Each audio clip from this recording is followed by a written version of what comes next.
What's up and welcome to the channel. My name is Headshot and thank you for joining us. Today we're going to talk about the top 5 ways to carry as a new carrier. This will obviously work for veteran carriers, if you will, as well.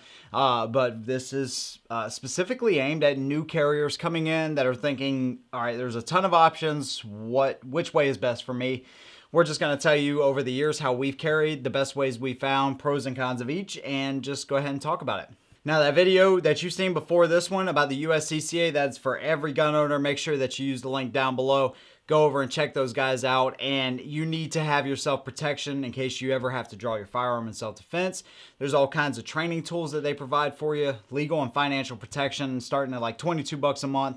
We've been with them since 2015, and that is something you absolutely have to have in the budget as a gun owner and a responsible gun owner because, like I said, they have all kinds of training tips and stuff, so make sure you use that link. It helps our channel out as well, and we're supporting an awesome company, and you will get the support you need as a gun owner. So let's go ahead and get started. So the 5th best way that we found to carry is not the most recommended way. It's looked down upon in some people's eyes, but it's become an option that we've done. Miss Headshot does it more than I do, I think, but it's off-body carry. So this can be a concealed carry purse like what we're showing you right now in the video. It has a dedicated spot for a holster or has a dedicated spot in the side of the purse that you can quickly draw from. This makes it very easy if you, for whatever reason, cannot carry on your person. Do you want to tell them some of the pros and cons about carrying in that concealed carry purse? So the job that I have, I can't actually conceal carry. The uniforms that I have to wear, I can't wear a belt.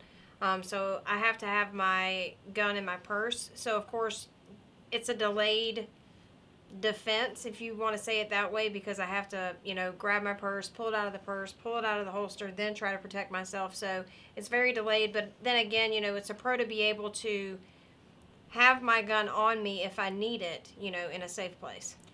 Yeah, I mean, because otherwise you wouldn't be able to carry it at all. Right. Otherwise it'd be in your car. Now, one thing you want to keep in mind now, we're talking about the legalities and laws in our state and ways that we can carry in our respective state. You're going to have to do your own research and make sure that the things that we're talking about will apply to your state, which they may or they may not. So just keep that in mind, that you got to look at those kinds of things.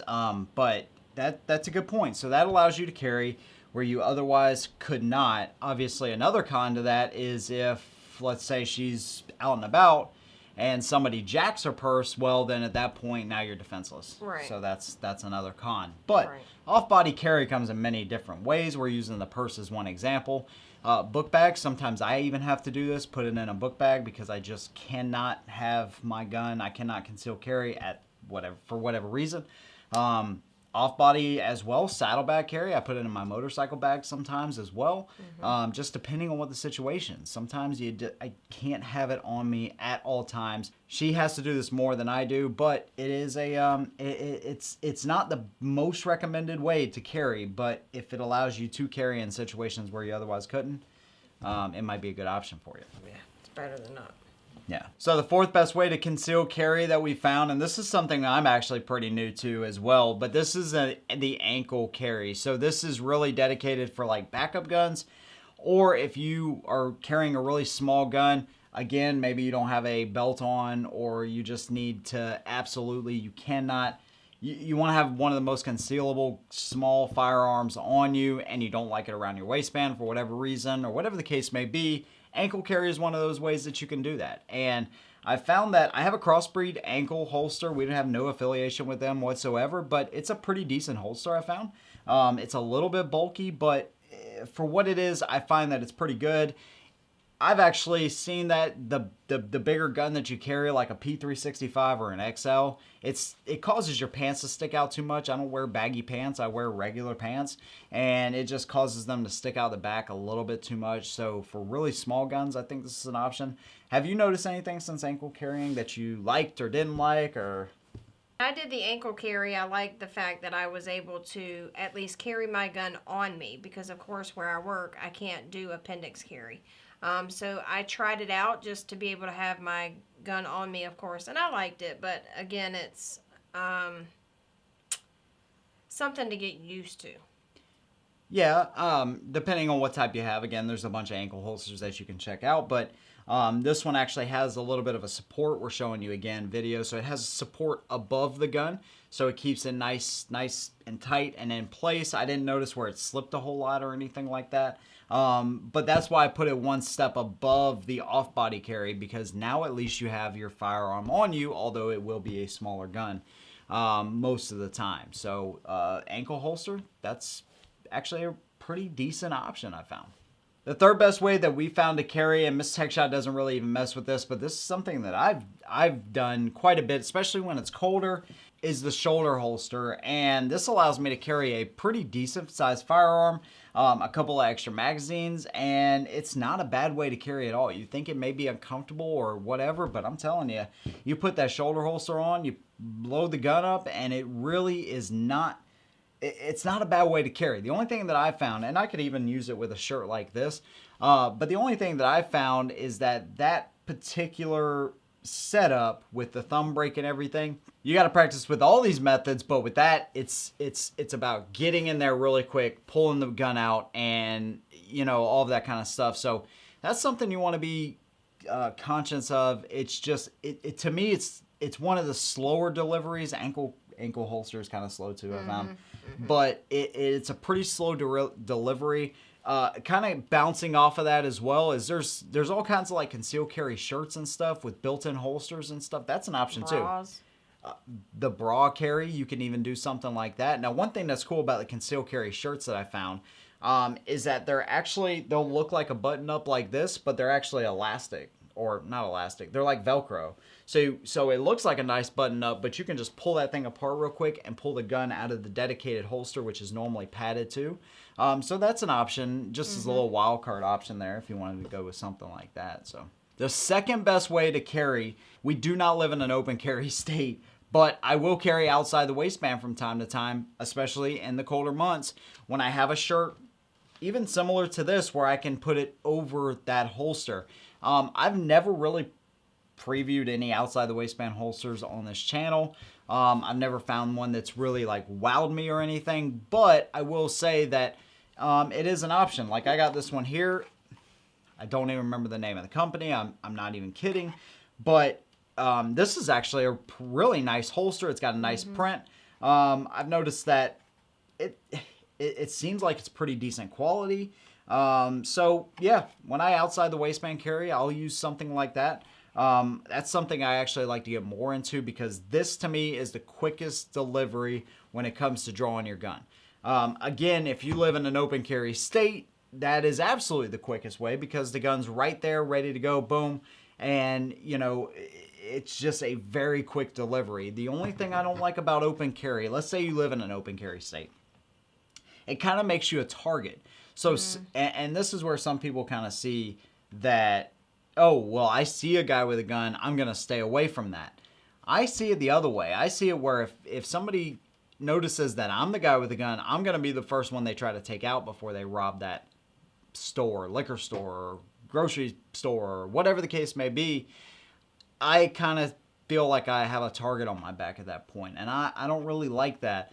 But again, you can carry outside the waistband, even in a non-open carry state, as long as you have a shirt to cover it and you're not printing all over the place. So that's another great option, and this allows you to carry a really decent sized firearm, and you don't really have to worry about the grip on your skin or anything else like that. So it's a really great option. I fear with open carry, I don't really feel like I have a target on my back if I were to do it. I would just have the fear of somebody coming up behind me and trying to steal my firearm. That's my only thing with open carry. Yeah, that's a good point too. I mean, especially with a holster like this where you don't have a thumb brake or something like that to keep the gun locked into place.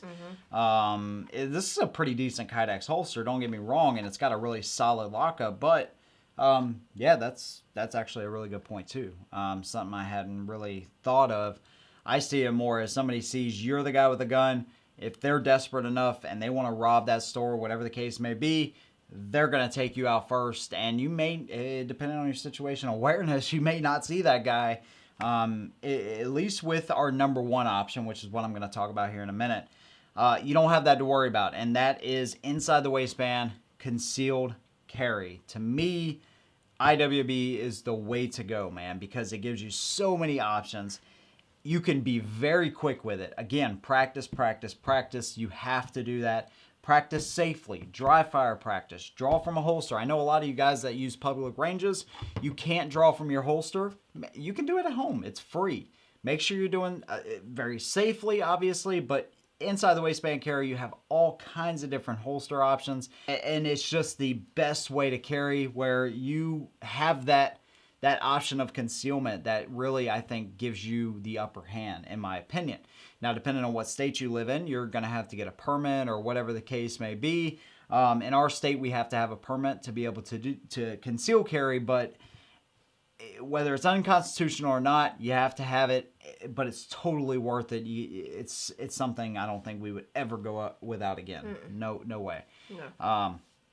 So that, to me, is the best option. Now, keep in mind, with outside the waistband carry and inside the waistband carry, what is the anchor to that system? A good gun belt. A good gun belt, absolutely. If you go and buy a $20 belt from Walmart, expecting it to hold 2 pounds of weight under it, it's just going to collapse. It's going to be very uncomfortable. We learned this the hard way, and I'm telling you, get yourself a good gun belt. I will leave links to the companies that we know and trust and work with down in the description box.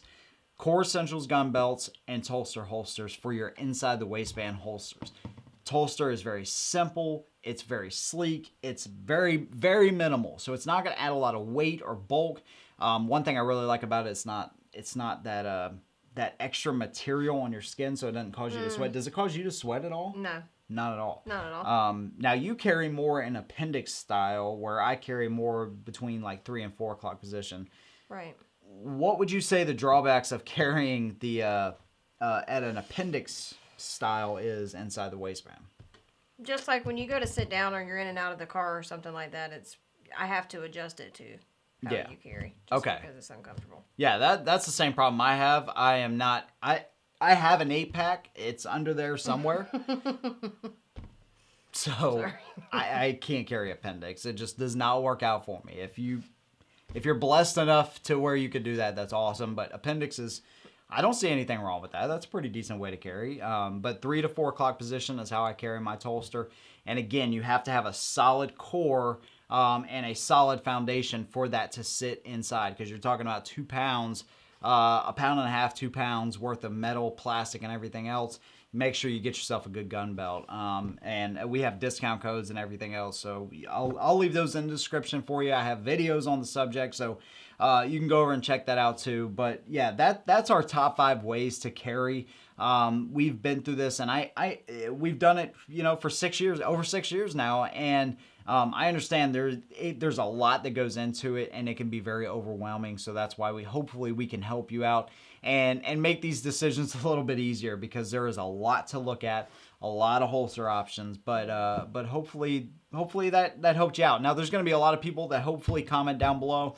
If there's a comment that I can't get to, maybe you're a new concealed carrier or a new gun owner, please leave a comment down below, and I'll make sure I try to get to you, or one of our community members will here. Subscribe, all of that good stuff. And if you are a member of our Power Patron, our SHOT team on Patreon, make sure you look for your outro coming right after this. We thank you guys for all your support. We'll see you in the next one. And as always, hold them down.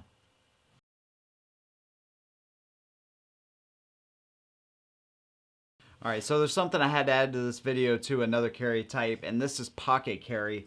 And in a way, I almost see it better than ankle carry, and probably shoulder holster carry too. The only downfall with pocket carry is that you're only going to be able to carry a very small gun, a P365, the regular P365. I've been able to pocket carry that pretty well.